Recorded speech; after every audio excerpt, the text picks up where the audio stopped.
kumukuha ng ayuda. May mga dalang bigas at saka grocery. Ay, Galing nga, ng no? City Hall. O, di ba nakakatuwa? Merry Christmas po sa inyong lahat. And Happy New Year.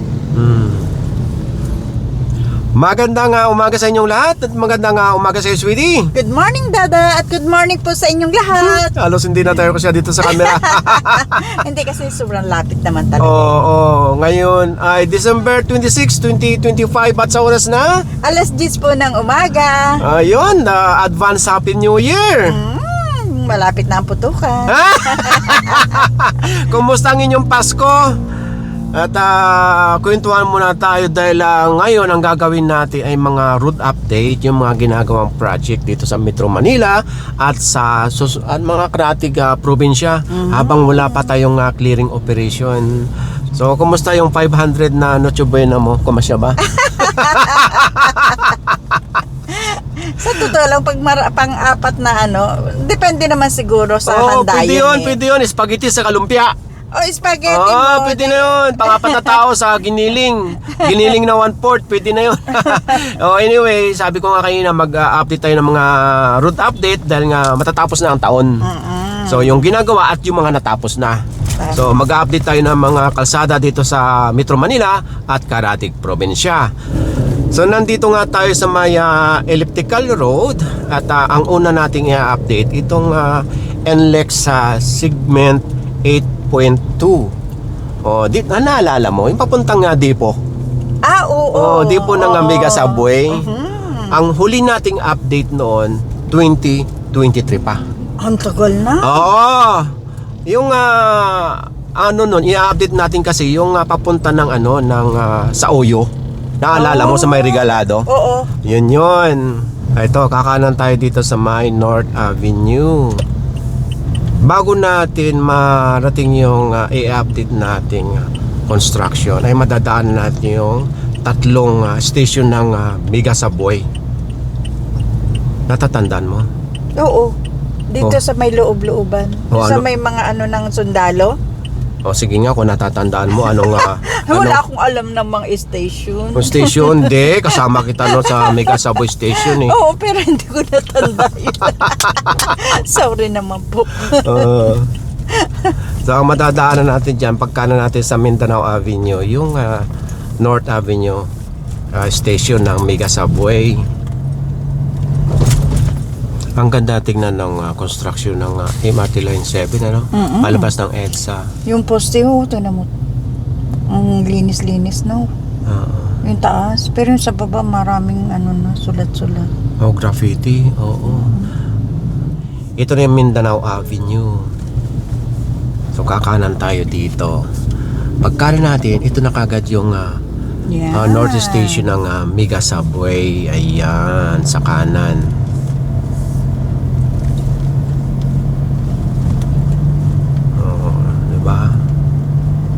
Ang laki na sa loob.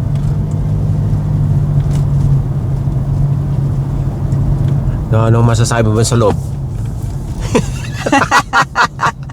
Diba? Hindi natin makikita yung yung tunnel boring machine kasi sa ilalim yan, sa ilalim dumadaan. So wala tayong makikita dyan. Kung sakaling binubutas man yan sa ilalim, parang parang anay. Hindi mo nakikita. Malalaman mo na lang tapos na. Kaya nga. Pwede kayang Pwede po bang makisilip? Ayan, tingnan na lang nila sa drone. Ayan, di ba? Ang lapad na. Okay, so diretso tayo. Ganda na, di ba? Lapad. So after ng North Avenue Station ng Mega Subway, so sa mga bago pa lang makakapanood at narinig ang Mega Subway, ito talaga yung napakalking budget na project dito sa Pilipinas. Itong train sa ilalim. Billion nasa 400 plus billion pesos yata ang project niyan. Ang dami cost. nun. Oo. Pribado yan. Pribado ang gumawa niyan. Parang yung mga ngiti mo may ibig sabihin eh. Kasi nga yung mga pinapakitang pera nung natin, naalala ko tuloy, ganun-ganun pala karami nilang pera. Bakit ang dami nilang pera? Tama. Sabi ko nga, privado ito, privado. Na-imagine ko lang yung bilyon na pinag-uusapan nila. Hindi na masyadong kainitan ngayon, ano? Malamig na. Oo. Ito na yung ano ha, tawag dito, start na dito yung Tandang Sora Station. Malapad ito. Kabilaan. So ayan na siya. Ang lawak na, no? Ang haba na naaano nila. Hindi natin alam kung anong nangyayari sa ilalim. Pero ito yung sa ibabaw. Ngayon na may butas. Oo.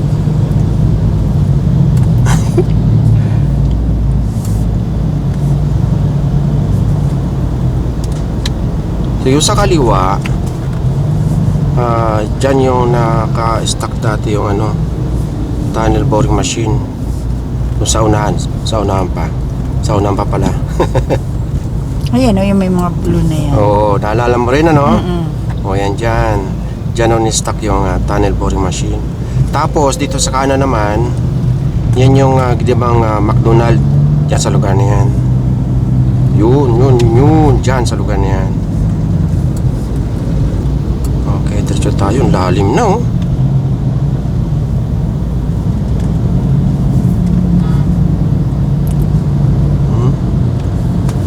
Ilang lane kaya yan nasa kupa na yan, ano? Ang lalim na oh.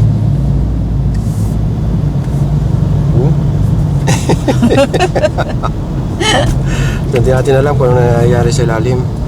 So yung kalsadang iyan sa kanan at sa kaliwa, yan ang Tandang Sora. Okay, diretso tayo. Doon sa may isa pa sa may Carino Station. Dito sa bandang kanan, dyan sa may sinabi ko may Gilibang McDonald. Wala pa masyadong Ito yun eh. wala pa masyadong development.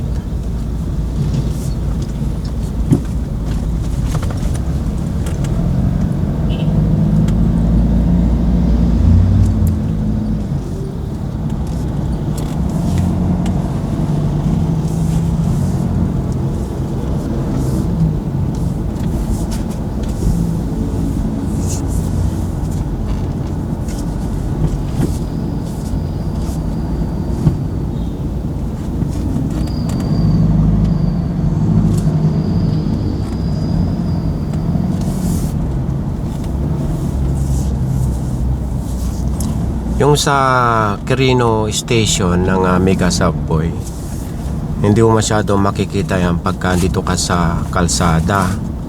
Kasi mag-iilalim tayo eh. Oo nga pala. Di ba naalala mo? Ngayon yung drone na lang ang magpapakita sa inyo yan dahil nasa taas. Yan sa kaliwa. Ngayon iilalim tayo dito. So yan ang view sa taas. Malawak na rin pala, no? Yung huling update natin ito, marami pang bahay dyan sa tabi-tabi, di Kaya ba? nga. Malawak na. So, yung sa taas na yan ang Quirino Highway. Sa taas nitong pinapasokan nating underpass. So, ngayon, habang papunta tayo dyan sa may i-update natin talaga dyan sa may NLEX sa segment 8.2. So, tingnan nyo itong map. So, andito tayo ngayon. So, ito yung project na i-update natin. Babaybayan dyan sa mga kabahayan. At didiretso yan dyan sa may part ng sa Oyo, sa may Regalado Interchange. So, ayan. Sa may diretso dito sa may tawag dito, lalampas yan ng Commonwealth at tatagos ng Carlos P. Garcia dyan sa may Katipunan. So magkukunik-kunik na yan dahil yung Katipunan mayroon ding ano dyan station ng Mega Subway, yung dinaanan natin noon, yun na hindi ko maalala eh. Tawag dito. Ang tagal na kasi daw. Oo, dyan sa may ginawang widening. Yung widening dyan sa may Santulan, sa may Camp Aguinaldo. Sa may Camp Aguinaldo. Sa may mga sundalo doon. O yun, doon yun. So ito na siya. Approaching na tayo dito. O ayan nga oh, 'di ba? Wala pa yung ganyan. O yan, wala pa tayo nakikitang ganyan noon. O ayan. Itong direksyon ng camera hanggang doon sa dulo, ito yung Mindanao Extension. At yung tinututukan ng camera na yan ang tawag dito. Yan ang sakop ng Mega Subway Depot. Laki na, no? Lawak po. At ang sakop ng barangay na ito ay Barangay Ugong at sa sakop ng Valenzuela. So ngayon itong pinapaningan ng camera, diretso tayo ayan ang padiretso ng NLEX or North Luzon Expressway. So ayan, dire-diretso natin Noong 2023, yung gitna na yan hindi pa nauuka. Nauhukay. Sige, sweetie, tama mo ako. Ang hirap kaya magmaniho, magpiloto sa taas. Kaya Papunta yan ng toll. Papuntang North or Baguio. Ngayon, balik tayo Kita naman na natin Tingnan lang natin itong hinuhukay dito sa gitna yung hinuhukay.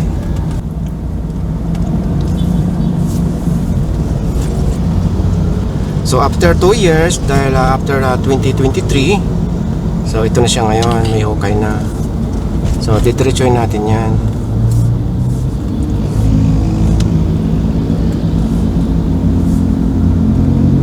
Ngayon didiretsuhin muna natin yung tinamaang mga bahay. Dati kasi ito, yung tinututukan ng camera o ang direction ng camera, may mga yan, kabahayan. Yung umusok pa So yun ang tatamaan. O tinamaan na. Yung mga sa unahan pa yung tatamaan. So ayon naman sa mga na-research ko, yung mga tinamaan dyan ng mga residensya ay nilipat na sa Bulacan, Cavite, kung saan saan. Kung saan sila nakabili ulit. Oo.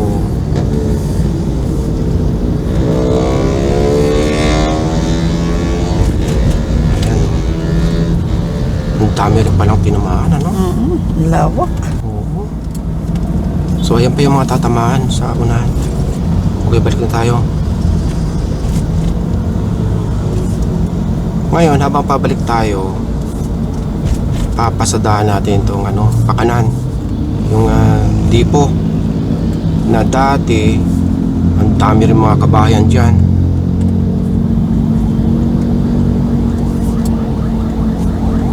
Ang lawak, no?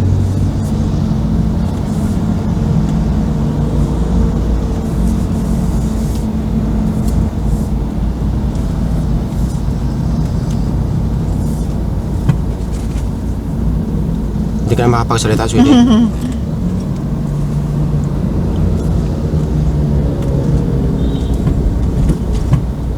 Kala mo walang mga nangyayari sa ilalim, Tahimik na tahimik. Sabi ko nga sa'yo, di ba, parang anay. mayroon nang binapanatan sa ilalim. Kaya nga. Laki na.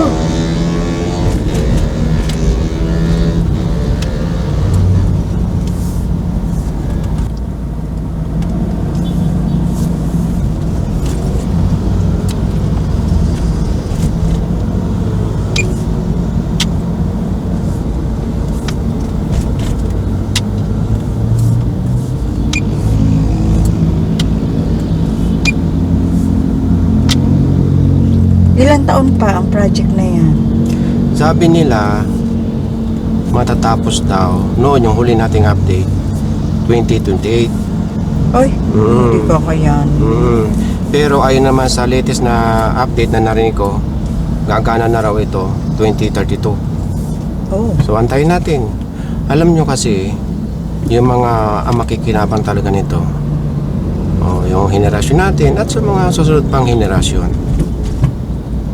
So pag natapos itong project na itong NLEX sa segment 8.2, sabi ko nga kanina 2.5 kilometers yan, yung elevated expressway na yan. Pero pag diniretso ito hanggang to sa Oyo, Regalado, ay ang kabuuan niya yan ay 11 kilometers. Mahaba rin. Oo, mahaba, or 11 something or pataas, parang mga ganun.